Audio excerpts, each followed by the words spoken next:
Compañeros, muy buenas noches. Buenas noches, doctor. Buenas noches, doctor. Buenas noches, doctor. Muy buenas noches.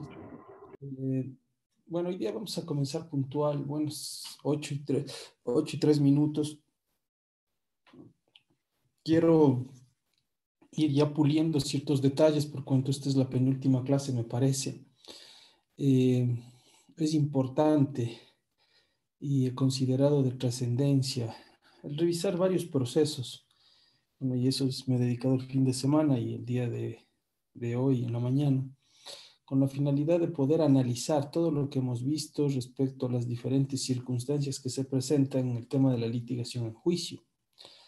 Pero esta visión básicamente va a ser efectivamente, o se va a derivar específicamente del análisis de casos prácticos, ¿no?, de diferentes distritos, con la finalidad de poder determinar cuáles son los errores que comúnmente se generan, pero ya desde la práctica. Se ha revisado delitos de droga, de asesinato, de violación, de robo, de falsificación, de concusión, de asesinato, de tenencia ilícita de arma, entre otros. Específicamente, fueron una muestra de unos 15 procesos, y de esos 15 procesos se ha podido básicamente ilustrar lo siguiente.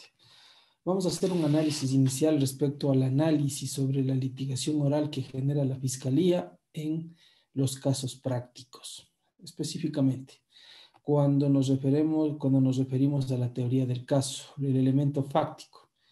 La Fiscalía, del muestreo generado por lo general, presenta la teoría del caso en el siguiente sentido, específicamente en delitos de droga, ¿sí? Vamos a ser prácticos en ese asunto, en delitos de droga.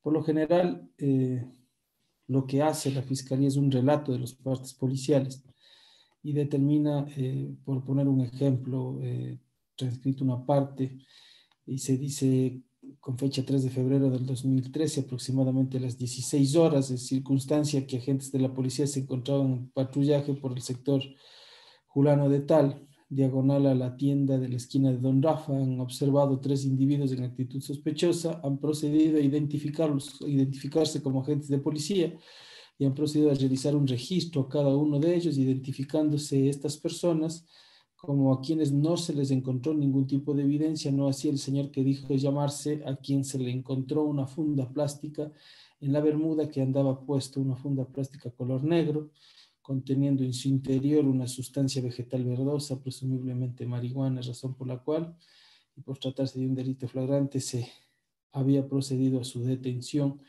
y traslado correspondiente a la autoridad competente. ¿Qué podemos sacar nosotros básicamente de esta teoría inicial?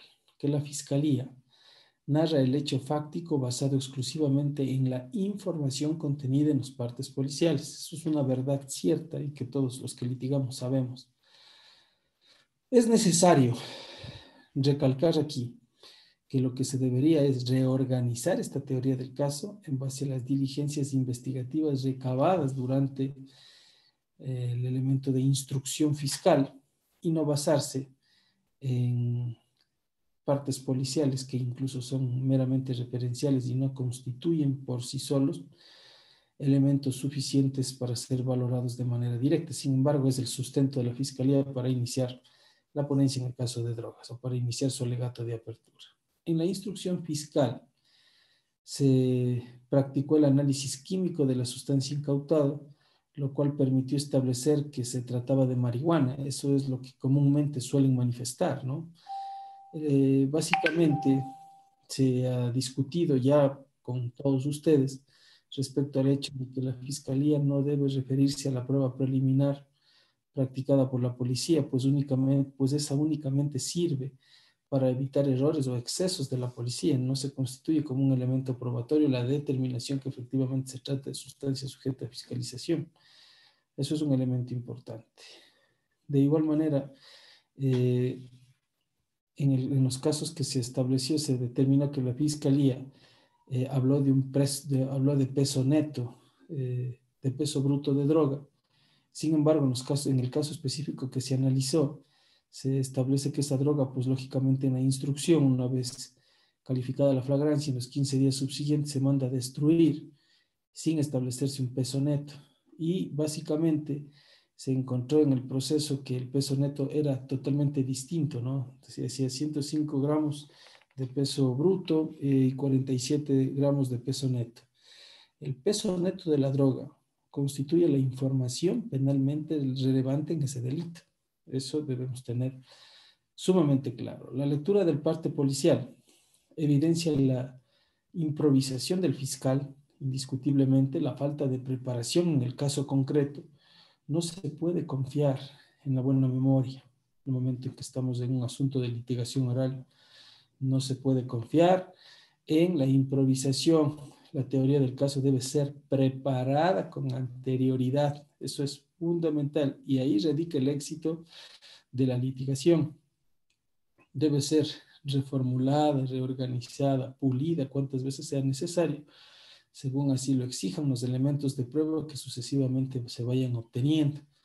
Vuelvo y repito, cero improvisación, de igual manera cero confianza en la mente aunada con los nervios, pues definitivamente nos someten y esa situación no puede darse, peor aún en defensas de derecho penal.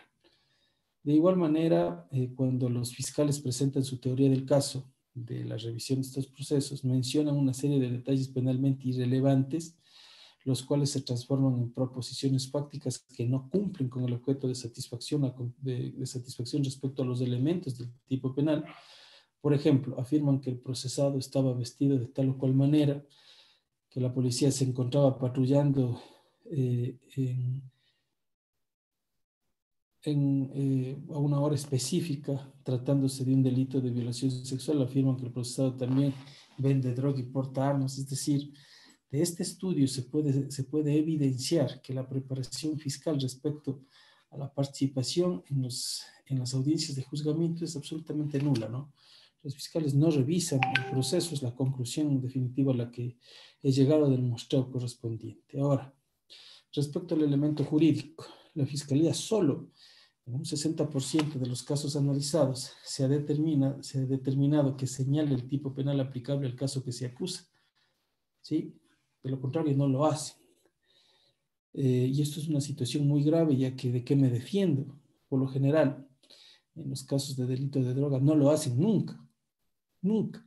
Simplemente dicen por el 220, ¿por qué verbo descriptivo me defiendo? Entonces, esa situación también son elementos determinantes que se tienen que refutar en su momento, por cuanto si no sé de qué se me acusa o cuál es el tipo penal por el que formula la acusación, ¿de qué me defiendo? Y aquí he recogido un caso específico, un acta específica y que voy a compartir con ustedes, donde se evidencia efectivamente el particular. La Fiscalía determina que el 14 de diciembre del 2015, a eso de las 17:40, en la cooperativa Julano de Tal, el señor, quien en vida se llamó de 25 años de edad, fue acuchillado por el procesado.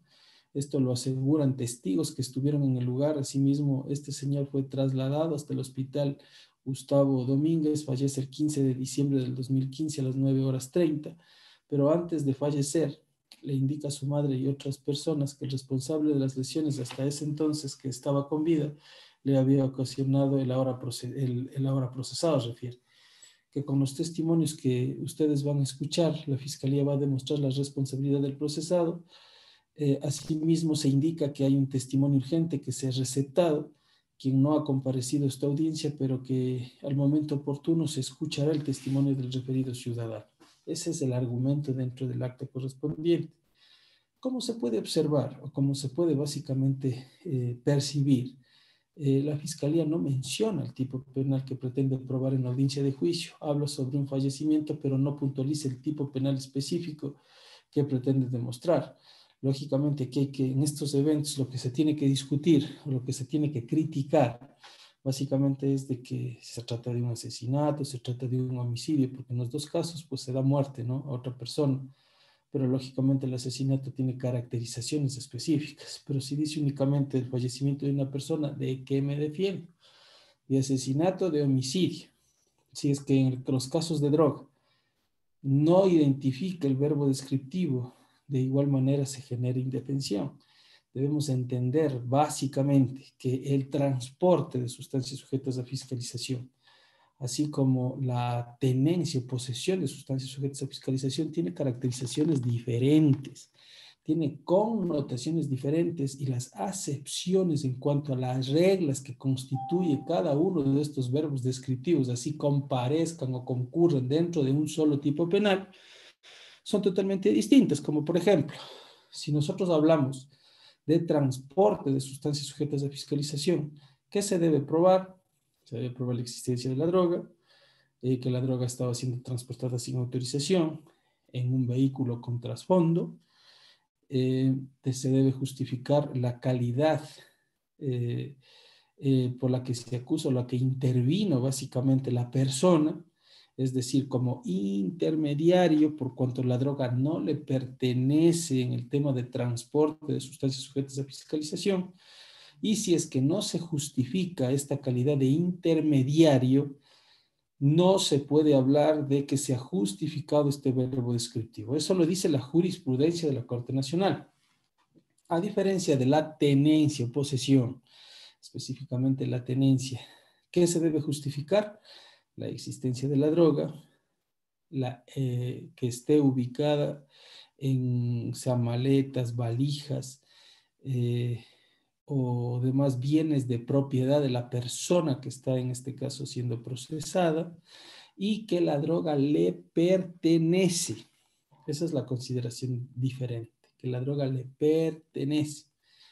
La diferencia con la posesión es de que se encuentre en la humanidad de la persona que esté, en este caso, siendo abordada. No que esté en maletas, valijas, sino que esté en su humanidad, en su bolsillo, en su mano, en su pierna, en donde sea.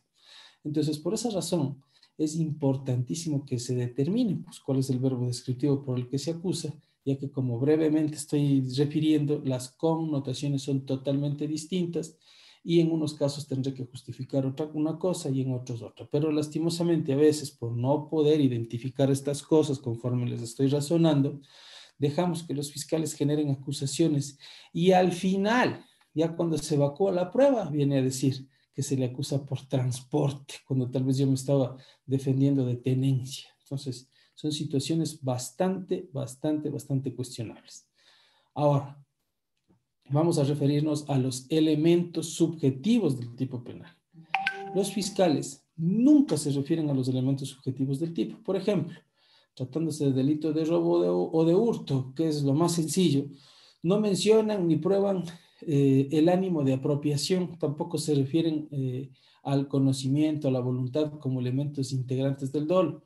Los fiscales centran su esfuerzo probatorio exclusivamente en la demostración de la adecuación de la conducta al verbo rector del tipo penal. Eso es lo que hacen fundamentalmente. Es decir, estos elementos subjetivos del tipo no se justifica por parte de la Fiscalía, y es también un elemento que también debemos endosarle, porque la acusación tiene que ser totalmente expresa, tiene que justificarse todos los elementos que prevé el tipo, y no simplemente que se refieran o se dediquen a atacar los verbos. Otra cosa, la teoría del delito. Los señores fiscales no utilizan la teoría del delito, no fundamentan sus actuaciones en base a postulados de la teoría del delito. Se llega a esta conclusión, lógicamente, luego de haber revisado más de 15 actas prácticas, como vuelvo y repito, lo cual es corroborado con los ejemplos que se están estableciendo en cada una de las ponencias. Ahora, refirámonos a la práctica de la prueba por parte de la Fiscalía. Congruencia de la prueba de cargo. Básicamente aquí sí encontramos que la Fiscalía, específicamente en el 100% de los casos, la prueba es congruente con la teoría del caso. Por ejemplo, de lo que se ha podido percibir, tratándose de un delito de violación, presenta el testimonio de los peritos que practicaron el examen ginecológico y psicológico, también presenta el testimonio de la víctima, que da cuenta de la existencia de la infracción, que es básicamente lo que se determina o lo determinante para poder en este caso sentenciar, ¿no? En cuanto a los interrogatorios, se ha podido percibir que efectivamente sí generan una acreditación de los peritos, esto es en el 100% de casos. Por lo general se realizan preguntas relacionadas a sus conocimientos científicos, a la preparación académica, a la experticia profesional, en demasía. A la acreditación de testigos, la Fiscalía no realiza ningún tipo de acreditación. Eso debemos siempre estar pendientes. Cuando presenta el testimonio de la víctima y otras personas que conocen sobre los hechos no los acreditan. Entonces es fácil desacreditarlos conforme nosotros hemos venido analizando, y esa desacreditación va a ser posible que lo que manifiesten los mismos carezca de credibilidad. Eso es un elemento de relevancia. Ahora, los fiscales acreditan las proposiciones fácticas.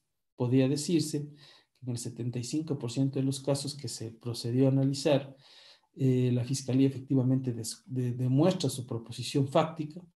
Esto se deduce por cuanto pues, se ha podido verificar que se le confiere la razón a la Fiscalía en ese estándar, ¿no? Un 75% de casos, aunque actualmente yo podría decir que en el 99.9% de los casos, ya que si un juez falla distinto a lo que pretende el fiscal, pues se es destituido. Eso es sencillo. Ahora, en los otros casos, por ejemplo, podemos decir aproximadamente que un 15% de los casos analizados, la prueba de cargos resulta insuficiente para demostrar las proposiciones fácticas esgrimidas. Por ejemplo, acusa por falsificación, por robo, por violación, pero la prueba de cargos resulta insuficiente para demostrar la adecuación de la conducta al verbo rector en grado de tentativa, por ejemplo. Acusa por tentativa de asesinato, pero solo demuestra la existencia de lesiones, acusa por tráfico de drogas, pero solo demuestra tenencia. Es importante aquí hacer una pausa y referirnos a un elemento que es fundamental y determinante, el tema de la tentativa. Debemos nosotros analizar fundamentalmente que la tentativa se establece como una conducta que supera el iter criminis. Superado el iter criminis, no se perfecciona por circunstancias ajenas al acto que por su naturaleza se torna conducente y determinante para la ejecución del hecho principal. Pero también es relevante nosotros revisar el artículo 39 del Código Orgánico Integral Penal, y nos podremos dar cuenta que el Código Orgánico Integral Penal básicamente sanciona la tentativa acabada, es decir, aquella que por su naturaleza es perfecta, aquella que por su naturaleza ha conjugado o superado este camino del delito y lógicamente es perfecta, sin perjuicio de aquello. Y esa particularidad, que algún elemento totalmente que fue ejecutado al 100%, no se genera por una situación ajena a la voluntad de la persona que realiza el hecho, ¿sí?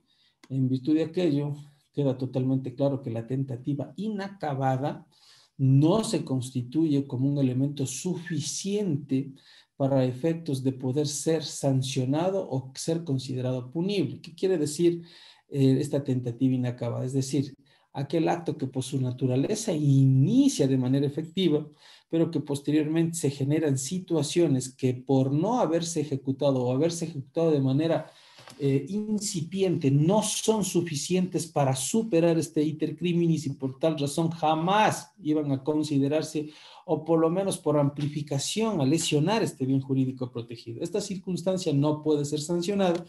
Sin embargo, el desconocer esta consideración de la tentativa acabada o inacabada hace que muchas veces se generen sentencias que nosotros mismos no comprendemos, ¿no? Y posteriormente las alegaciones o las impugnaciones son totalmente desenfocadas. Hay que tomar en cuenta que para poder hablar de tentativa se debe justificar en sí el perfeccionamiento de los elementos del tipo penal amplificador, es decir, del tipo penal principal, y posteriormente a ello justificar por qué razón se queda en tentativa, si superó o no el iter criminis, y qué elementos fueron en sí los que evitaron la consumación del hecho. Eso es lo que se tiene que discutir cuando se habla de tentativa. Ahora, la prueba documental. constituye práctica común de la Fiscalía, vuelvo y repito, de este estudio que se ha realizado, que incorpora como prueba documental los partes policiales, los informes periciales, las denuncias. Esto lo hacen, de manera efectiva lo hacen, ellos incorporan. Y como dije, es una prohibición que prevé el Código Orgánico Integral Penal. Sin embargo, los jueces, si es que nosotros no impugnamos oportunamente, los incorporan. Y de igual manera los valoran. Yo había dicho que la diferencia del Código de Procedimiento Penal y del COIP respecto a los testimonios es que en el Código de Procedimiento Penal se manejaba la indivisibilidad del testimonio únicamente del procesado, es decir, el testimonio del procesado era exclusivamente indivisible. Pero en el Código Orgánico Integral Penal esta consideración se da a todos los testimonios. Todos los testimonios son indivisibles y por ende deben ser valorados en su integridad. ¿Sí? No pueden ser sesgados, no pueden ser mutilados y cogerse únicamente las partes que correspondan sin tomar en cuenta el contexto del testimonio. El contexto del testimonio constituye prueba. De lo contrario, si es que el tribunal no lo hace de esta manera y lo utiliza de manera sesgada, pues lógicamente esto constituirá, esta falta de valoración de prueba constituirá una falta de motivación por error que será una causal de apelación para que pueda ser resuelta por la Corte Provincial de Justicia. Bajo estas consideraciones, pues queda claro que únicamente los documentos producidos fuera del sistema penal constituyen prueba documental. Los documentos generados por el propio sistema judicial solo pueden ser utilizados para refrescar la memoria o para relucir contradicciones. Vuelvo y repito. Los documentos producidos fuera del sistema penal constituyen prueba documental. Los documentos generados por el propio sistema judicial no constituyen prueba, sino simplemente para refrescar la memoria o relucir contradicciones. Esa diferenciación se debe tener siempre enmarcada. Ahora, me he de referir a el contrainterrogatorio. El contraexamen de la Fiscalía se practica una vez que fuera evaluada la prueba de cargo. Eso nosotros ya conocemos porque lo hemos venido desarrollando. En este momento procesal, los fiscales toman una actitud indiferente frente a la prueba de la defensa. En el instante en que el presidente autoriza la práctica del contraexamen, dice que no tienen preguntas que realizar. ¿Por qué se genera esto? Porque nosotros no motivamos siquiera el interés del fiscal, peor del juez, el momento en el que presentamos, por ejemplo, testigos que por sí mismos se contradicen o que, por ejemplo, únicamente se los utiliza con el fin de generar o acreditar buena conducta anterior cuando esa situación es inconstitucional.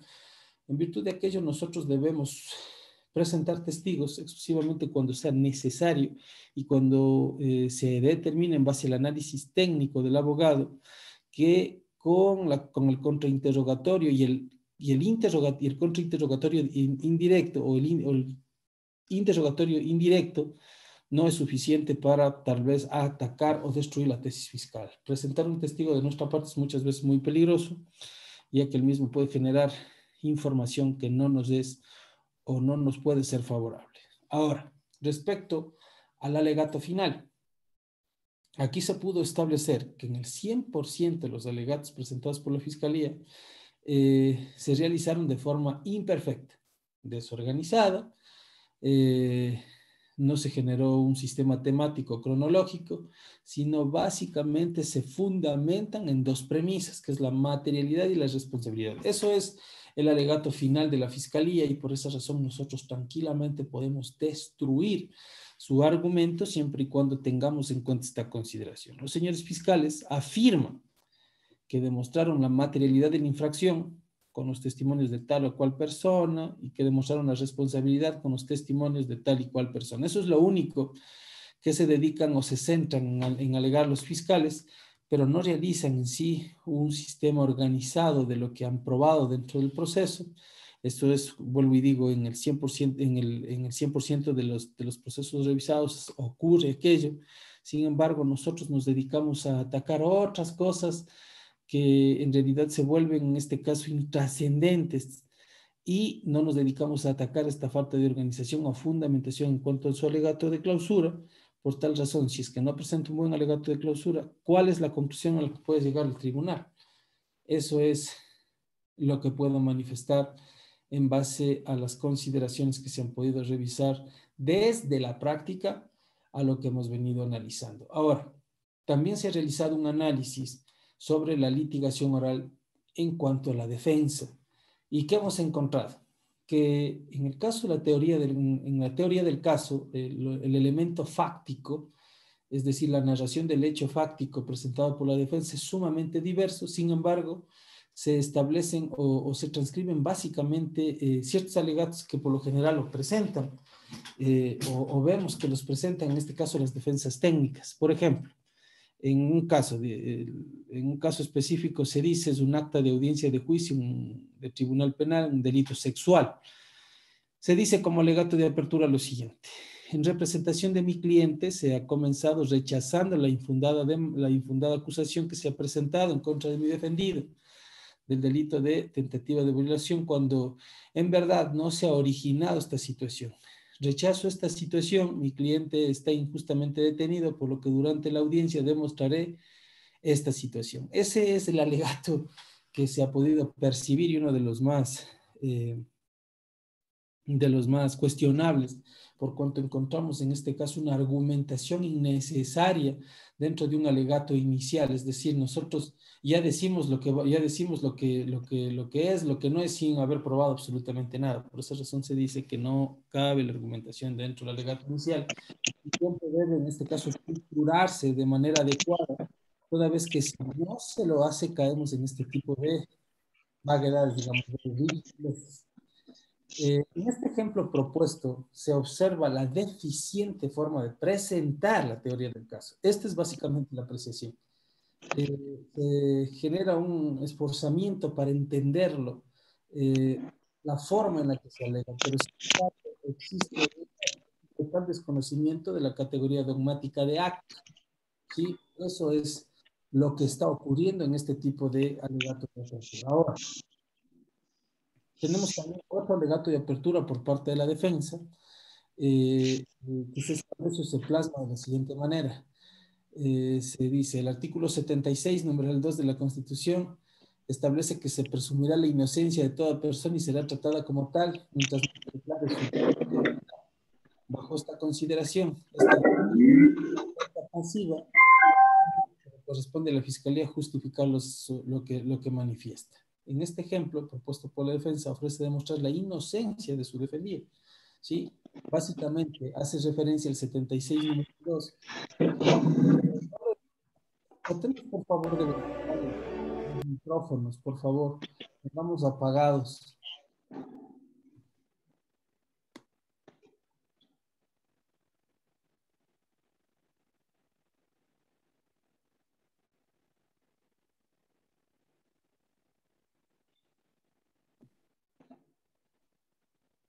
Doctor, buenas noches. No escucho porque se fue la voz. Ya, sí, sí. Compañero Sergio Arcos.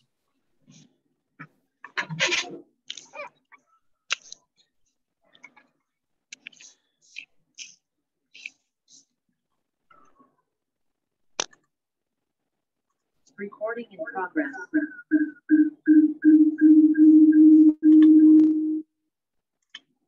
Perfecto, tratemos de ver. Creo que estamos superados, ¿no? Muy bien. Básicamente, lo que se puede describir de este alegato inicial que se presenta al referirme al artículo 76, número 2, y que por lo general la mayoría de abogados, incluso yo en algún momento decía, entender lógicamente de que no puedo ofertar el establecimiento o demostrar algo respecto a la inocencia, o no puedo plasmar la inocencia como un elemento frontal de defensa, si es que lógicamente eso se presume por mandato constitucional. Entonces, esta situación también se tornaría un poco desacertada. De igual manera, se han encontrado otro tipo de alegaciones, como por ejemplo, la que les voy a poner en consideración. Dice: el 8 de agosto del 2013 supuestamente se generó un atentado al pudor de la menor, pero la Fiscalía no ha dado cumplimiento al artículo 195. Por esta causa se encuentra se encuentra en este caso privado mi defendido, sin contarse con los elementos probatorios necesarios para el efecto, debiendo en este caso justificar la fiscalía todo aquello, toda vez que la cautela que ha generado la misma ha sido insuficiente dentro de la causa. Ese es un alegato que se presenta y se puede verificar en la práctica. El abogado defensor en este caso, ¿qué hace?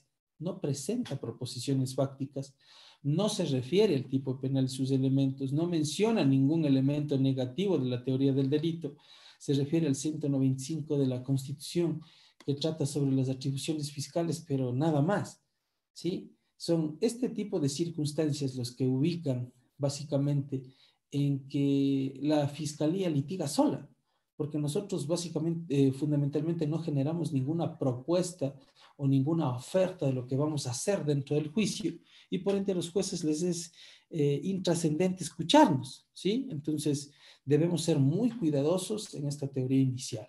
Ahora, dentro de la misma defensa, en el análisis de elemento jurídico, encontramos los elementos objetivos del tipo penal. Los defensores centran la defensa técnica en la impugnación de la adecuación de la conducta del verbo rector de tipo penal. Por ejemplo, alegan el involucramiento por equivocación, la oblicuidad de la conducta, el desconocimiento de razones de la detención. Como por ejemplo, básicamente dentro de una alegación se establece lo siguiente. El 19 de julio del 2011 jamás estuve en la empresa realizando ningún tipo de negocio, llámese esto la venta de palma africana, jamás estuve en el lugar, que no le conozco al señor ciudadano que ingresó a la empresa con fruta a vender en dicha empresa extractora, nunca hizo uso doloso de estos cheques. En definitiva, como se puede observar, el defensor en síntesis alega la no adecuación de la conducta al verbo rector del tipo, pero se queda ahí. No genera un esfuerzo mayormente considerable a efectos de poder atacar específicamente lo que tiene que hacerlo cuando se refiere a elementos objetivos del tipo penal. Otro error. Revisemos ahora los elementos subjetivos del tipo penal.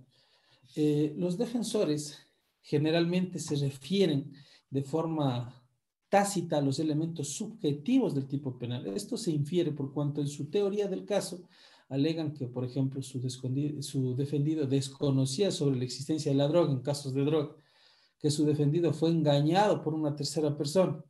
Los defensores excepcionalmente se refieren de manera expresa a los elementos subjetivos del tipo penal. Básicamente voy a establecer una consideración, lo que encontré como más relevante y lo que dice la defensa. Mi defendida fue detenida en forma ilegal, en forma violatoria de todo derecho, pues jamás existió el hecho fáctico que se adecue a lo previsto en el Código Orgánico Integral Penal, motivo por el cual ha sido llamado a juicio y está sometido ahora a una audiencia de juzgamiento. Consecuentemente, existe una existencia de conciencia y voluntad, y al no existir conciencia y voluntad, existe ausencia de acción, consecuentemente ausencia de dolo. Esa es la teoría del caso, es lo que plantea, ¿no? Entonces, bajo esta consideración, ¿cuáles son los elementos subjetivos del tipo penal a los que refiere?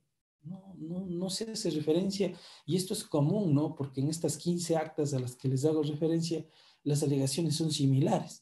Entonces no encontramos mayormente comprensión respecto a la forma de litigación oral dentro del juicio, y esta situación hace que se genere o se abulte, en este caso, las resoluciones favorables para la fiscalía. Por eso debemos tener mucho cuidado en este aspecto. Ahora, en la teoría del delito, los defensores no se refieren de forma expresa a la teoría del delito. Otro problema. Cuando plantean la existencia de legítima defensa, se infiere que alegan una causal de justificación que elimina la antijuricidad del acto. Está entre una de las 3 causales de exclusión de antijuricidad. Cuando alegan falta de conocimiento por embriaguez, se infiere que alega la concurrencia de una causal de inculpabilidad, que es un tema totalmente distinto. Cuando alegan engaño por parte de terceros, se infiere que alega ausencia de dolo. Cuando plantea la concurrencia de consecuencias de la víctima, se infiere que alega la atipicidad de la conducta. Estas son consideraciones que deben tomarse en cuenta en la teoría del delito, pero que tampoco se lo hace. Ahora, la defensa, ¿qué problema se encuentra dentro de estas 15 actas que se han venido estableciendo? En la teoría del caso, debe ser corroborado abundantemente con prueba. Eso nosotros lo hemos discutido, ¿no? El ofrecimiento que generamos lo debemos probar.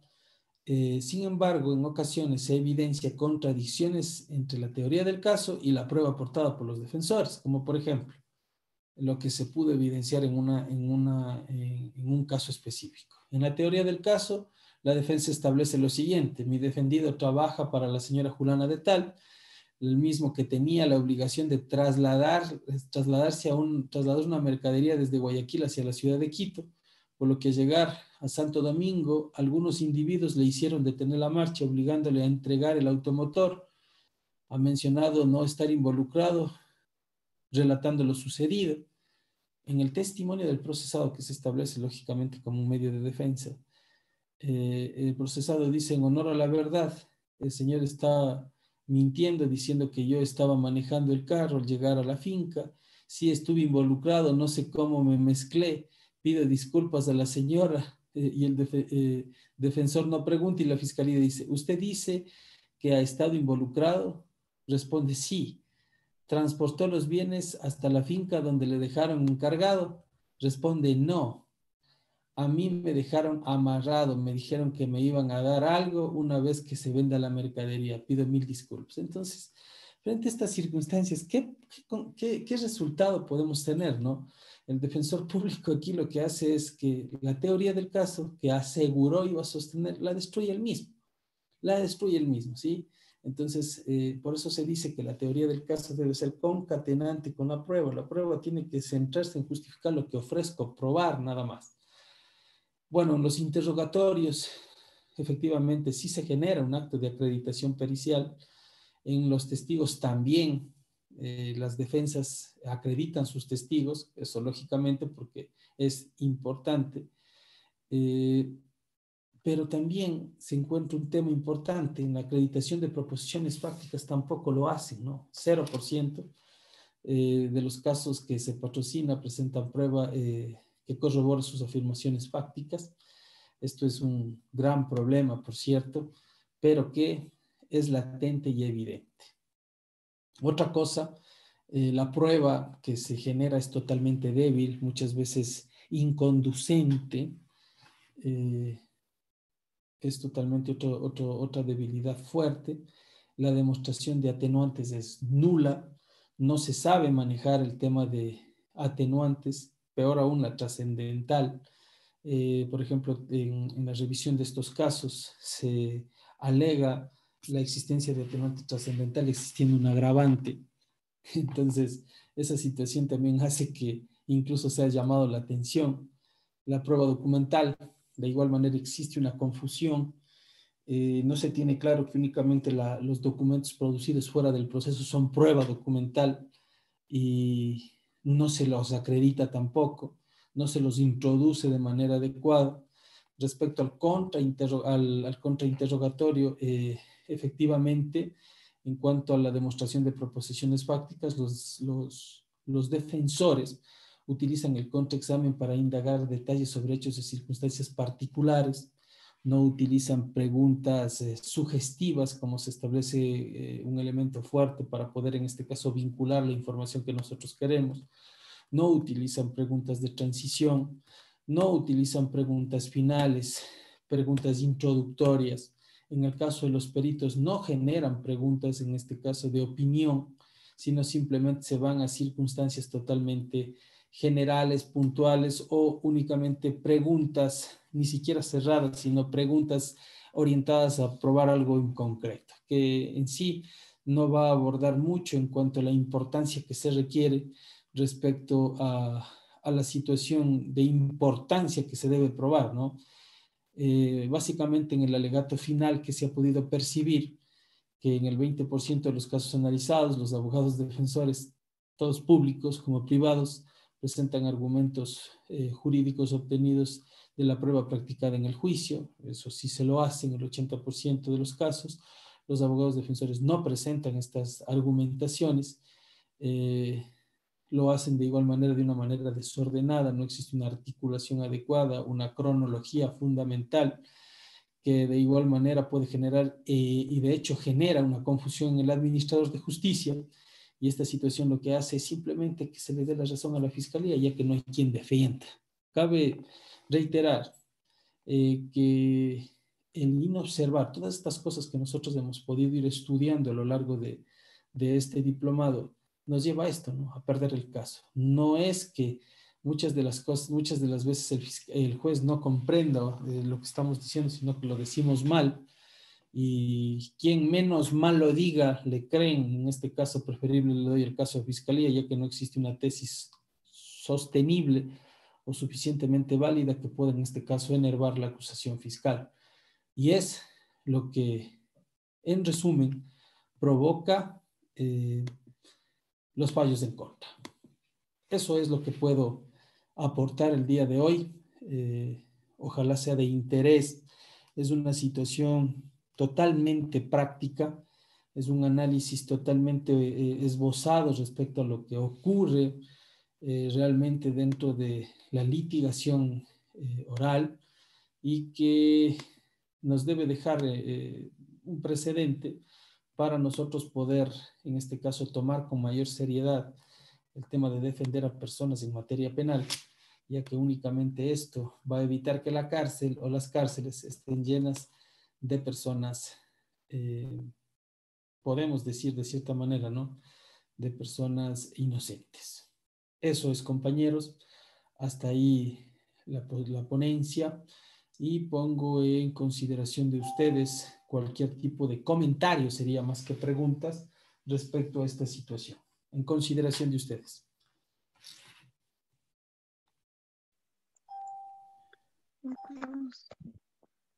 Perdón, doctor, buenas noches. De pronto, cómo sería exactamente como, no sé si nos puede dar un ejemplo de cómo se debería presentar correctamente entonces una teoría del caso de parte de los abogados de la defensa? Una correcta. ¿Ya? Básicamente, eh, ¿cómo, cómo podría decir? ¿O cómo debería decir? Bueno, vamos a hacer una práctica, ¿sí? La teoría del caso es un tema que resulta de suma importancia, eso ya lo he dejado marcado, básicamente para el sistema oral, por cuanto se constituye esto en una pieza fundamental del juicio. La teoría del caso, para mi criterio, se debería conformar por distintas partes fundamentales, las cuales son una teoría fáctica. Esta teoría fáctica se refiere a la teoría de los sucesos o hechos, es decir, a la historia de cómo sucedieron los hechos. Una teoría jurídica en la que básicamente se establece una clasificación jurídica penal, una calificación, y una teoría probatoria que refiere básicamente las pruebas que, aunados a los hechos, pueden dar valor a lo que nosotros estamos en este caso ofertando. Es lo que yo pudiera decir en resumen, ¿no? Es lo importante. Siempre vamos a iniciar de un relato pequeño, porque si es que nosotros no generamos el relato, no vamos en este caso a poder atacar lo que la Fiscalía presenta como alegato de apertura igual, pero nuestro alegato debe ser siempre concatenado o ahondado a justificar, pues, sea alguna causa de exclusión, de anticursidad, de exclusión, de culpabilidad, o tal vez algún elemento de violación de cadena de custodia, alguna situación que acarree, en este caso, la nulidad del proceso o la inobservancia de ciertos procedimientos que nosotros vamos necesariamente a referir o a concatenarlos, a unirlos básicamente con lo que nosotros hemos anunciado como prueba, para poder en este caso justificar lo que proponemos. Así se debería presentar una teoría del caso.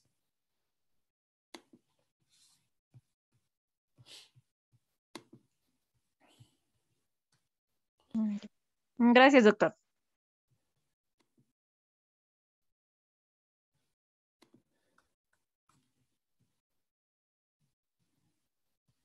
¿Alguna situación más, compañeros? ¿Algún aporte que podamos dar a esto?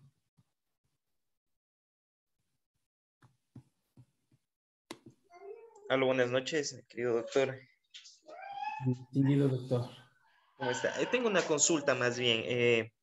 Yo hace unos pocos días tuve una formulación de cargos acerca de delincuencia organizada.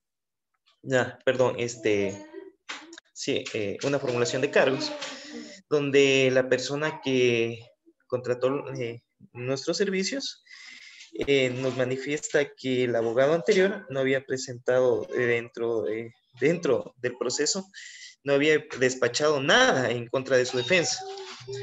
Entonces a nosotros se nos complicó realizar la defensa técnica en este caso y habíamos solicitado a la fiscalía que nos dé un tiempo pertinente, pues se nos contrató un día antes de la formulación de cargos, habíamos solicitado que por no tener el conocimiento en el tiempo necesario no podíamos hacer una defensa técnica como demanda el Código de la Función Judicial y el COIP. Pero esto no fue tomado en cuenta en el momento de la formulación de cargos y nosotros hemos presentado en este caso, no sé, esa es la pregunta exacta, ¿qué podríamos presentar nosotros? Porque habíamos demostrado inclusive con el escrito de que habíamos sido autorizados un día anterior, que habíamos solicitado inclusive copias del proceso y las cuales no se nos había podido ni despachar para poder realizar la defensa técnica, y inclusive se formuló cargos ya contra mí y contra nuestro defendido. Ya. ¿Qué podría ser? Me dice, ¿no? A ver. Vamos a partir de algo, mi distinguido doctor. Pero ese algo es bastante importante. Le voy a compartir, si es posible, este mismo momento. Porque después me olvido. Le voy a compartir un razonamiento que resulta bastante interesante respecto a lo que usted le está suscitando y que de hecho puede surtir efecto en su preocupación, que por cierto como buen profesional es totalmente válida. Pero esta argumentación nace de lo siguiente. Partamos del caso Tibi versus Ecuador, ¿no? En el párrafo 94 de esta sentencia de la Corte Interamericana se estableció de que se demostró que en el auto cabeza de proceso que declaró abierto la etapa de sumario, específicamente en este caso el juez designó un abogado de oficio para el señor Tibi y otros indicados.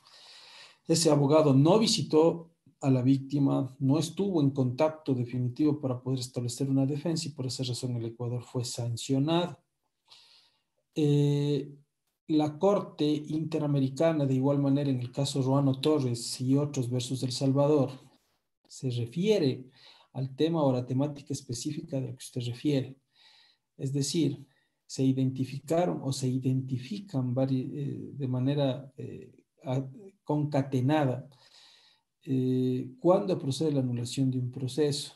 La anulación de un proceso procede cuando no ha sido posible desplegar una mínima actividad que justifique la intervención de la defensa, cuando la inactividad argumentativa a favor de los intereses del imputado, en este caso son manifiestas, cuando existe carencia de conocimiento jurídico respecto al proceso penal, cuando existe falta de interposición de recursos adecuados y cuando existe un abandono de la defensa por circunstancias totalmente ajenas a la voluntad, específicamente no dar el tiempo suficiente para preparar la audiencia, haría que esto incurra en el tercer elemento de los que ha referido la Corte Interamericana, que son causales o consecuencias de anulación de un proceso, es decir, carencia de conocimiento técnico jurídico del proceso penal, que es lo que le está ocurriendo a usted. No ha tenido el tiempo suficiente para preparar la defensa.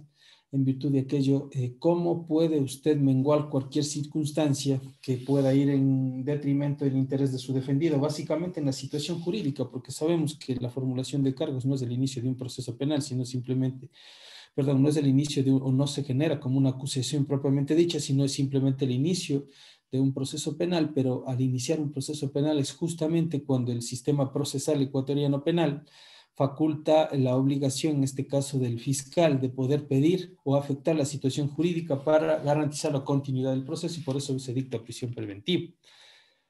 Ahora, si es que no le conceden a usted, sea el diferimiento de la audiencia, tal vez porque pronuncian o hacen o generalizan un pronunciamiento de la Corte Constitucional de la que dice que si es que usted tiene otro proceso, pues tendrá que destinar a otra persona y hacerse dos para efectos de poder atender el pedido.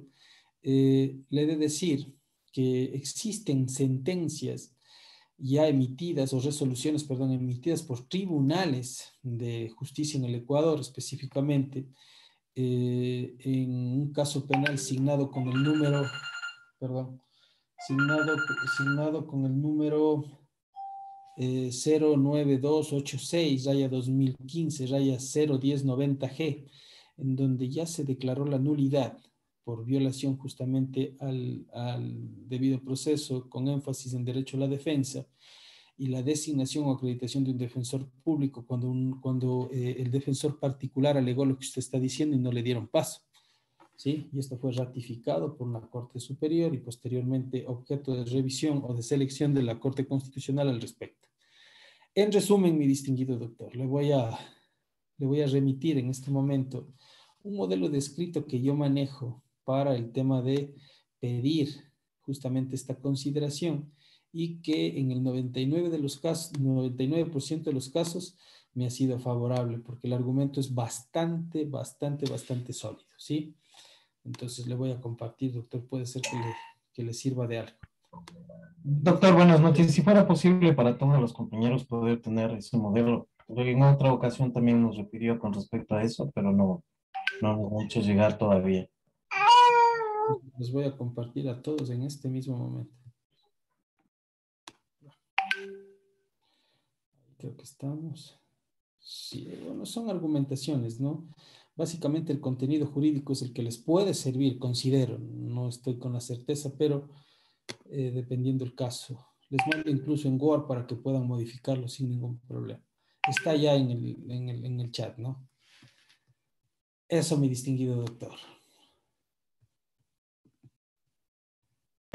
Muchísimas gracias, Doc. Lo que tenía yo la duda era, pues, porque inclusive dentro de a mi cliente se le quería hacer la decomisesión del vehículo, porque en este hecho habían más participantes y no se definía el grado de participación que él tenía dentro de esto. Entonces yo fui enfático en esto, de que se le estaba haciendo la formulación de cargos, pero no se nos ha dado el tiempo pertinente para poder examinar. Le digo, inclusive hay en ocasiones donde el juez le deja a los defensores públicos un lapso de 10 a 15 minutos para hojear el expediente, pero ni en eso a nosotros se nos ha dejado poder revisar en profundidad ni simplemente el expediente, y el juez manifestaba y el fiscal manifestaba que como son algunos los procesados, pues no se podría diferir la audiencia para otro tiempo, y porque se encuentra el calendario de la función judicial topado por la situación sanitaria que se encontraba. Entonces a mí sí me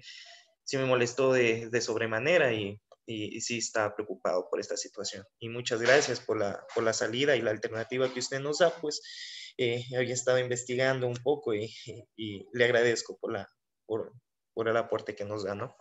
Perfecto, doctor, un gusto siempre. Doctor, otra preguntita, perdón. De antes no le entendí bien, que decía, ¿qué documentos podemos impugnar ante la fiscalía? ¿Qué documentos se impugna eso? No le escuché bien. ¿Qué documentos se impugnan? No, lo que yo había dicho es de que no podemos nosotros incorporar documentación, por ejemplo, que haya sido producida dentro del mismo proceso penal, porque esto está prohibido, como por ejemplo experticias, versiones, pero más los documentos que han sido producidos fuera del proceso penal sí pueden constituirse como prueba documental. Eso es lo que había referido. Ya, correcto. Perfecto. Doctor, buenas noches. Ayúdeme con una preguntita, por favor. Tengo una ligera confusión con esto de la prueba, justamente de la prueba documental. Ya. De acuerdo en el artículo 454, en donde indica que los partes informativos, de igual forma los informes periciales, solamente es para recordar. Ya, para asuntos de recordar y destacar como contradicciones, indica. Y en el 457 se vuelve a nombrar los informes periciales. Entonces, tengo esa confusión si los informes periciales pueden ser excluidos o pueden ingresarse como anuncios de prueba. A ver, usted decir 457 se está refiriendo a la valoración probatoria. ¿Estamos de acuerdo? Sí, doctor. Es que ahí en el 454 indica que los informes periciales deben ser excluidos. Y en el 457 se refiere nuevamente a los informes periciales que deben ser, en este caso por tribunal, deben ser valorados. Esa confusión tengo, doctor. Muchas gracias. Perfecto. Sí, a ver, el 457 básicamente se genera en cuanto al criterio de valoración de prueba, que es exclusivamente el Tribunal de Garantías Penales, ¿no? Y ahí se dice que la valoración de prueba se hará teniendo en cuenta su legalidad, autenticidad, sometimiento a cadena de custodia y grado actual de aceptación científica y técnica de los principios en los que se fundamenten los informes periciales. Bajo ningún concepto el 457 está refiriendo a el informe pericial escrito, ¿sí?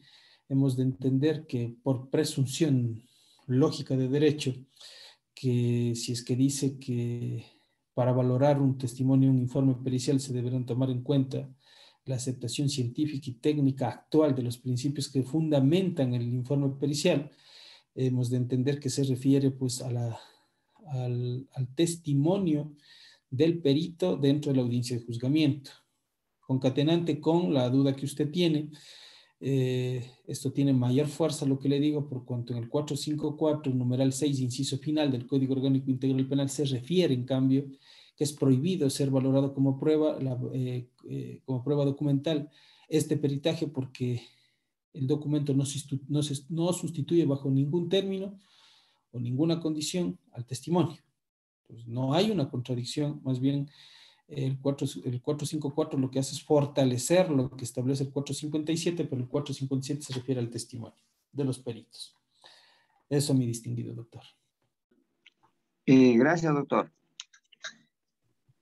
Doctor. Claro, dígame, doctora, ¿cómo está? Buenas Doctor, noches. y en el caso de los testigos, de los peritos por parte de la Fiscalía, en el caso de un policía, asiste a la audiencia y al momento que se le está interrogando, dice que no se acuerda nada de los hechos, que el accidente de tránsito fue hace un año atrás y que ya no recuerda nada. En ese caso, ¿qué pasa, doctor? Sí, a ver, tenemos básicamente el artículo 615, numeral 4 del Código Orgánico Integral Penal. Este artículo específicamente versa o dice lo siguiente. 615, numeral 4, ¿no? Perfecto. Dice, las versiones o informes del personal del Sistema Especializado Integral de Investigación de Medicina Legal y Ciencias Forenses, personal competente en materia de tránsito, de los peritos y otras declaraciones previas, se utilizarán en el interrogatorio y contrainterrogatorio con el fin de recordar sus actuaciones. En virtud de aquello, mi distinguida doctora, si es que el perito de tránsito dice que no se acuerda de la experticia, usted tiene que decir que con fundamento en el artículo 615, numeral 4, y al tratarse de una experticia técnica por el decurso del tiempo, el perito no recuerda, en virtud de aquello, es la disposición legal, efectos de que se le pueda poner en conocimiento del mismo para recordar sus actuaciones. Esa es la forma.